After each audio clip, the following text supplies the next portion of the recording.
produce all of our wines, part of the sleight of hand portfolio. You're looking at the entire lineup. We're going to start with our fantastic Riesling. It's called the 2013 Magician. It is 100% Riesling.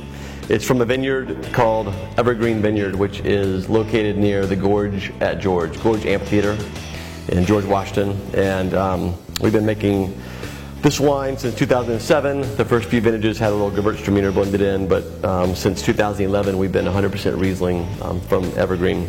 It's the premier vineyard site for Riesling in the state of Washington. Every year we make this wine. It's all about balance.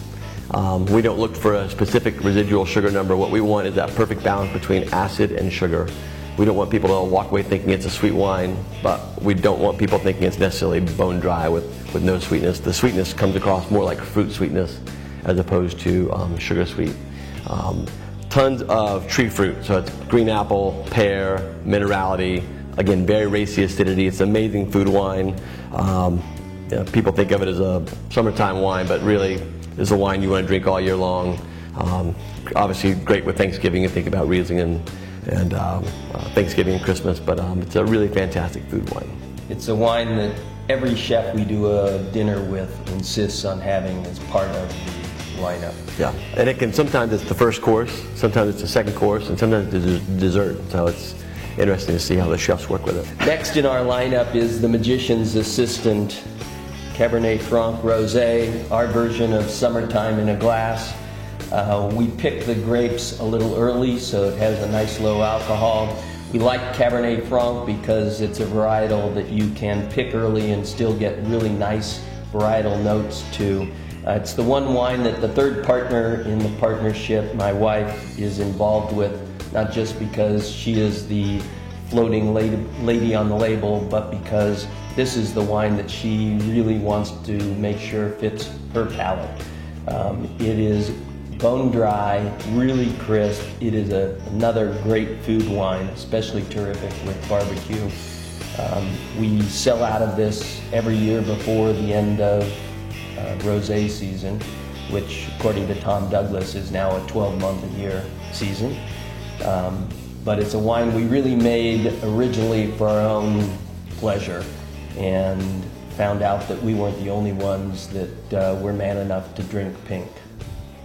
That's from Black Rock Vineyard, which is in the Yakima Valley, and we have 3 acres of Cab Franc. We manage 2 of those acres just to make the rosé, and then we take the other acre and actually make red wine out of it. But it's a pretty great vineyard site, and yeah, we love drinking that wine. It's awesome. Well, you talk about Chardonnay. All right, this is my wife, so I can do that.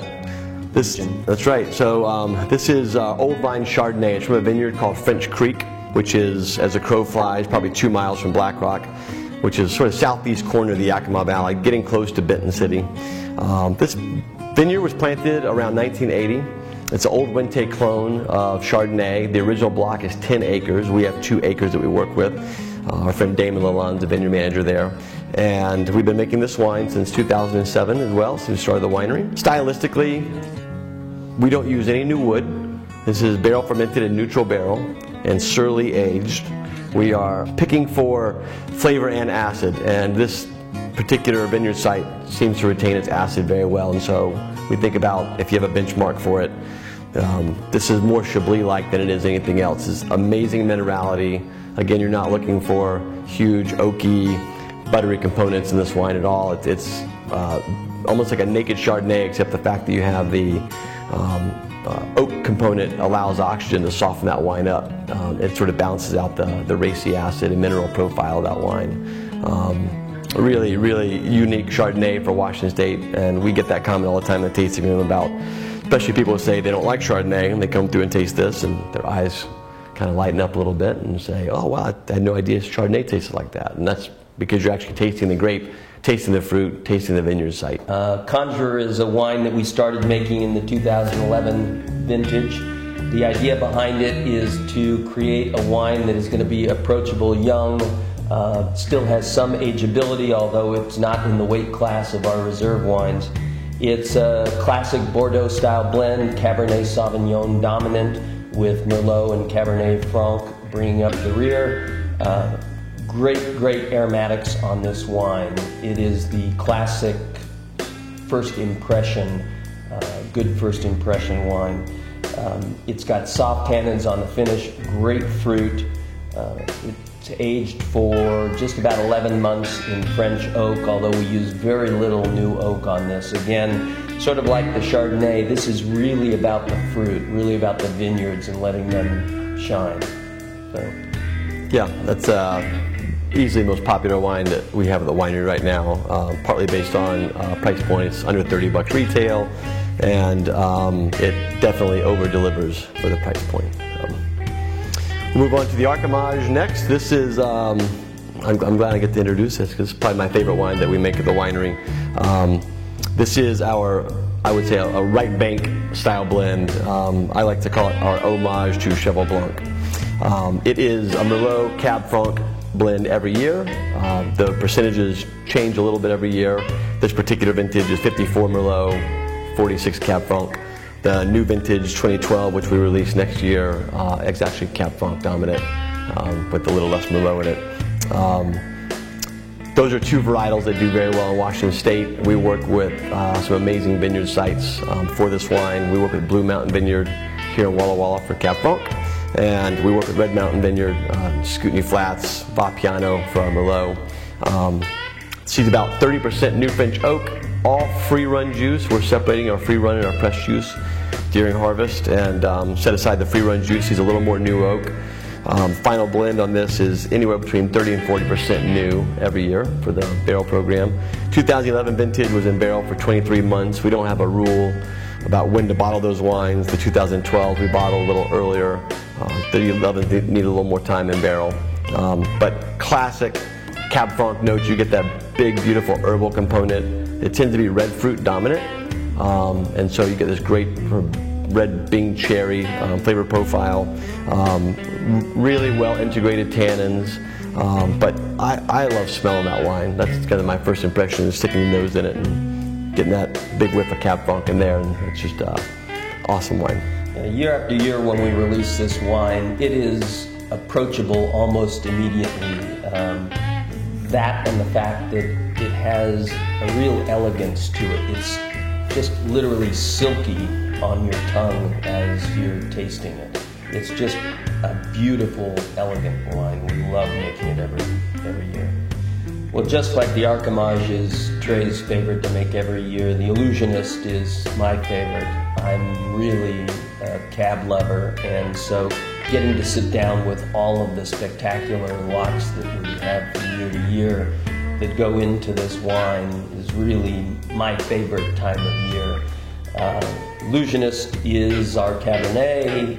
We have added half a barrel of Petit Verdot before. We've added a barrel of Cab Franc before, but basically it is Cabernet. We like the more old world style. We like savory notes. We like a little bit of that herbaceousness that is really at the core of Cabernet Sauvignon. But it's made to be a big, bold wine that is going to not only stand up to big meals, but also is going to last in the cellar and just continue to evolve and become more and more interesting over time. We let this spend up to 2 years in French oak. It's always 100% French. The amount of new oak varies from vintage to vintage, from as little as 40% to as much as 60%. We've never used more than 60% new wood as sort of a theme throughout all of our wines. We really want you to be able to taste the fruit. We really want you to taste the wine. We don't want you to be tasting wood. And so we want enough new oak to provide some backbone and some tannin strength, but ultimately what the flavor profile should be the wine itself. The last wine of the lineup is Levitation Syrah, and this is really the wine that we sort of say this is the wine that got the winery started. When Jerry and I met for the first time in 2003, I was making wines at Basil Cellars, and Jerry came by my table at an event and tasted the Syrah that I was making, and sort of a head-turning wine for he and his wife. And so that was really the wine that launched us on this path and this journey that is now Sleight of Hand Cellars. So we have been working with, I've been personally working with Lewis Vineyards since 2000 when I worked for Eric Dunham. And so when Jerry and I and Sandy started Sleight of Hand, Lewis was going to be a natural part of this blend.